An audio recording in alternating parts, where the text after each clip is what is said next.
Hello and welcome to The Final Whistle. I'm Kenzie Benali. And I'm Steve Forbes. Well, it was a disappointing night at Turf Moor as the hosts secured a 2-0 victory over the Saints. And with us to discuss that one is former Saints captain Dean Hammond and Premier League reporter Paul Belveston. Belvis, we'll come to you first. It was a little bit of a hard watch at times, but Burnley deserved the win. Yeah, you can't argue with that, can you? It was a really miserable night with the opportunity to move into the top 10 seemed so positive, and especially, the way Saints started, the way Burnley started, it looked like it could be a really good night. But then, you've got a team there. It's a cliche used so often that teams scrapping for their Premier League lives, fighting not to go down. Burnley showed real desire, real fight, had such good spirit. The tackle from Charlie Taylor on Shea Adams summed it all up for me. They really were throwing themselves into absolutely everything all over the pitch. And Southampton, for whatever reason, couldn't match them. We were surprised by the lineup and the formation beforehand. I know there's the sort of the mantra, you don't change a winning team. Very easy to point the fingers now, but it seemed a strange decision beforehand, and I think it still seems a strange decision now. So it'll be interesting to see what the manager says in his press conference to explain why he did line up as he did against Arsenal when it was always going to be a very different game. But ultimately, very, very disappointing. Dean, what were your thoughts on that performance tonight? Same as Belvers. Credit to Burnley, to be honest. Played with a really high tempo, to be honest, and dominated the game, did the basics better than Southampton. Won more tackles, more sprints, 1 second balls, and more clinical in front of goal. So credit to Burnley. Like Paul mentioned now, I don't think the formation quite worked for Southampton tonight, which is easy in hindsight. It really is when we analyse the game now. But you look at the game as well for Southampton, the 2 headers from Oriol Romeo in the first half where it could be a different game. The 2 chances for Shea Adams, again, could have got one of those goes in, it gets Southampton back in the game. So, it's small margins at the top level in the Premier League. But if Southampton and the players look, they were below par, to be honest, tonight. And they'll be disappointed with themselves after such a brilliant performance at the weekend. And maybe that had an effect on the performance tonight in terms of fatigue. But Burnley looked hungry. They really did. They looked like they had a new lease of life. The players looked like they wanted to potentially prove a point and looked like they had a bit of life back in them. So some of the Burnley players performed really well tonight. And as a team, they were very, very good and deserved the victory. So they've given themselves a lifeline and given themselves a chance. But from a Southampton point of view, I think they'll look at that and an opportunity missed, really, because they started the game very, very well in the first 5 or 6 minutes, but then just couldn't capitalise on it. But credit to Burnley. Well, let's talk about the start to the game, because it was a bit of a strange start, Paul, and Dean mentioned chances missed there. Southampton had 5 opportunities in the first 8 minutes, but it really did seem like Burnley's goal spurred the home side into life. Yeah, it's remarkable. We could have been talking about the chance of an Oriol Romeo hat-trick after 8 or 9 minutes, which is, completely crazy, isn't it? But then, Burnley were very slow to get into the game. The first chance that Romeo had, he was completely alone on the edge of the box for the corner, had all the time in the world to direct his header just a little bit wide. But then their goal, wow, I mean, it really sparked them into life. From a Southampton point of view, again, it was disappointing. There were shades of the lack of defending or poor defending against Chelsea. That's the way I was looking at it. Because you can't give players time and space on the edge of the box like that. Now, Connor Roberts has only had 3 shots in the Premier League before tonight, certainly never scored. But what a finish. Absolutely incredible. A little shift to the left and then curls it round. But, you've got to be tighter to him in that position. Surely everyone's got, particularly when you're playing 5 at the back, there shouldn't surely be any shortage of bodies around there. But, Jan Bednarek was a little bit on his heels when the ball was shifted. There were no one else got near him either. And then Fraser Forster had no chance. And from that moment on, it was like going back to the last couple of games. The only reason Southampton stayed in the game as long as they did was because of the goalkeeper. A couple of those saves that Fraser made tonight were just outrageous. Again, the commentator said about the was it the volley from Jay Rodriguez, I think, that it was a nice height for the goalkeeper. It was still only 6 yards out, and he connected with it brilliantly. He spread himself, he got across, and he got strong hands to it. And there were 2 or 3 other remarkable saves and other chances that Burnley put wide. And Southampton didn't particularly look like they were going to get the second goal at that stage. And that's the way it proved. Burnley went 2-0 up, could have gone further ahead. If, the Chelsea game was so miserable, 6-0, could have been 6-0 at half time, let alone full time. It would have been hard to complain if Burnley had been 3 or 4 goals up at half time in this one. Yeah, absolutely. I think that's a fair comment, isn't it? Well, Dean, we spoke about the physical battle before the game, and obviously the second Burnley goal came from a header, and there were several more headed attempts throughout the match. Was that an area where Saints just struggled to match the hosts?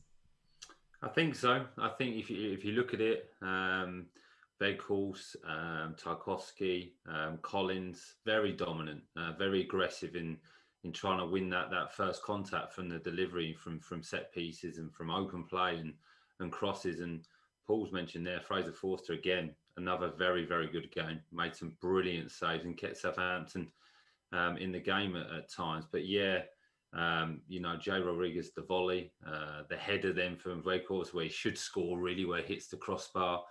Dwight McNeil comes in, has a strike. Weghorst has that one-on-one as well, where Fraser Forster makes a brilliant save. So I don't think it was just the set pieces where Burnley were physically dominant tonight. I think their movement was good. The tempo they played out maybe caught Southampton by surprise. And they were a little bit different tonight, Burnley, a little bit cuter. They weren't just putting the ball in the box from deep positions. They were getting into better position. The wide players were coming narrower and getting shots in from the edge of the box. The Dwight McNeil was playing on the right-hand side, so we could come in, the fullback could overlap. So there was a little bit of a difference to Burnley tonight, not just what we would expect from them, where they put crosses in from whenever they can. They built the play up a little bit more, and maybe that caught Southampton by surprise, if I'm honest. But they just looked like they were just a half a yard ahead, I think, in their heads and in their bodies tonight than Southampton, and just maybe wanted it a little bit more. Maybe it meant a little bit more to them in terms of the result, which will be a disappointment. But they did have chances. But again, Fraser Forster was very, very good. Made some brilliant saves. So he comes out of it again with some credit. Ralph chose not to make any subs at half-time, Paul, but when he did in the second period, he brought off Moy and Stew and brought on Shea and Nathan Redmond. They did seem to have a positive effect on the game. No, they did. Yeah, I've never seen Stuart Armstrong so quiet. Moy hadn't had a great effect on the game either. Shea Adams comes on, and within 60 seconds, he's had as many shots on target as the entire team. He forced Nick Pope into a cracking save, good volley straight away. It's one of those where you'd love to see him direct it either side of the keeper, but connected with it well. And again, there was talk maybe he could have gone with it with his head. It's a split second thing, isn't it? And he hit the target, connected with it very well.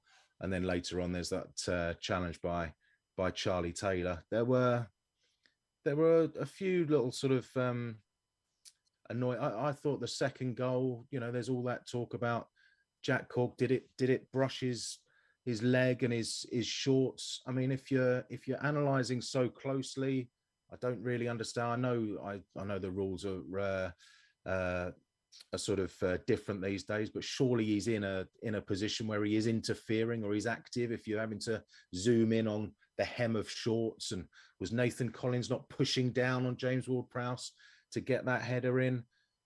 But again, ultimately the better side on the night won and won comfortably. So as much as you can pick out the little frustrations and the little positives, overall there wasn't a great deal positive about that Southampton performance, which is really frustrating after ending the losing run against Arsenal and And with so many positives coming out of that, to then bounce back the wrong way, if you like, tonight, we just don't know what we're going to get with Southampton at the moment, do we? Because it's, the curse of the mid-table team, I suppose. You go on these disappointing runs, you have fantastic runs in the season, and then also there's those nights that you just can't explain. And that was one of those today, apart from obviously Burnley having so much more to fight for. I think that probably came through tonight. Yeah, it's certainly a roller coaster, isn't it? Well, Dean, in terms of Burnley now then, they're now back within a point of Everton, although the Merseysiders do have a game in hand. Can you see Burnley staying up? Possibly. They've definitely given themselves a chance. And with the performance like tonight, they look back to their old self. They look like the Burnley we expect, with that energy, that determination, that togetherness. It looked like there was a really good atmosphere at Turf Moor as well. So the fans were very, very supportive to the players and the new manager that's in charge at the moment.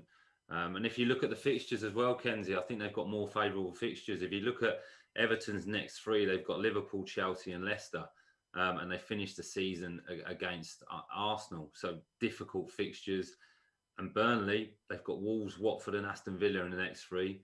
And then they finished their last game of the season at home against Newcastle. So it's going to be difficult to call, but they've given themselves a real chance with 4 points in the last two games. And if they, like I say, if they can play at that tempo tonight and with that aggression from set pieces, from crosses, and the stats kept coming up during the game while we were watching it, and they was having a lot more touches in the opposition boxes. And if you do that, you give yourself a chance of scoring goals. And that's been their problem like this season. I think it was 26 goals they'd scored all season before tonight, which is not enough. But they look good tonight. So they've given themselves a real chance. And Everton would have been supporting Southampton tonight, believe me. And they'll be frustrated and there'll be some anxiety because, Burnley have been into this position before and they've got the experience to get out of it, and Everton haven't. So it's going to be a really interesting end to the season. Yeah, it would be some escape if Burnley beat it from the drop under Mike Jackson. Anyway, Saints move on to Brighton next. Paul, what are your early thoughts ahead of that one? I'm supposed to be able to react to that in a normal way, am I? Had to lighten the tone in some form, didn't I? Fair play. What was the question? Brighton. Yeah, that's the next one. I mixed a fair few times this season to see them, and they play some fantastic football. They don't win very often at the Amex though. And last time out, they had about 400 shots against Norwich, and it finished 0-0. They're a frustrating team to watch at times as well, just like Southampton are. Very similar in terms of their poor runs, and then they go and pick up great results as they did just recently away at Arsenal and Tottenham back-to-back, of course. They will give Southampton a very tricky test, just as they did at St Mary's earlier in the season. Neither side was at their best then, and of course it was a heartbreaking, 100th minute equaliser from Neil Maupay, wasn't it, from a free kick. I think it's another game where if Southampton turn up at the Amex and play as they did against Burnley here today, then I can't see them picking up too many points then. If they play as we all know they can, I can see them very comfortably beating Brighton. It's proving absolutely impossible to predict football results in the Premier League this season. Arsenal scoring 4 at Chelsea last night, and Brighton beating Arsenal and Tottenham back to back, and all these things. It's I wouldn't want to be someone who relies on gambling for a living, because it's just impossible. But I would like to think we'll see a reaction from Southampton this weekend and a return to that genuine chance of surpassing the 43 points from last season. They only need 4 more points, and then overall you've got to say it's a better season than last season, and they can start that this weekend at the Amex. Yeah, that's exactly it. Ultimately, we just want to better last season and better that 43 points. And Dean, we've spoken about the importance of finishing the season on a high. Obviously, helps with momentum moving into the new season as well. What are your early thoughts on our trip to the Amex? Well, I agree with you, Kenzie. It's really important that Southampton finish the season strongly to build that momentum and confidence and belief going into next year. So I agree exactly what Paul said as well. Both teams can be absolutely brilliant, but very inconsistent as well. So difficult to call what the game's going to be like. Both teams are very, very capable, play some brilliant football at times, create brilliant chances. So it could be a fantastic game. It could be a really open game. Both teams like to play football in the right way. Possession based, create chances, get forward, be exciting, be on the front foot. So I'm looking forward to the game, but difficult one to call because Brighton had those two brilliant results against Tottenham and Arsenal, but they're very, very indifferent at the Amex. They just don't score goals at the Amex, and I don't know if there's a little bit of a cloud over there, and they struggle with the home support and struggle to get victories there. So there's an opportunity for Southampton, and we'd like to see a response and a reaction from that tonight, which they did after the Chelsea game against Arsenal. So, like I say, this is a young group who've been excellent at times this year and really entertained us. So I'm sure they'll want to finish the season strong, and that can start on Sunday.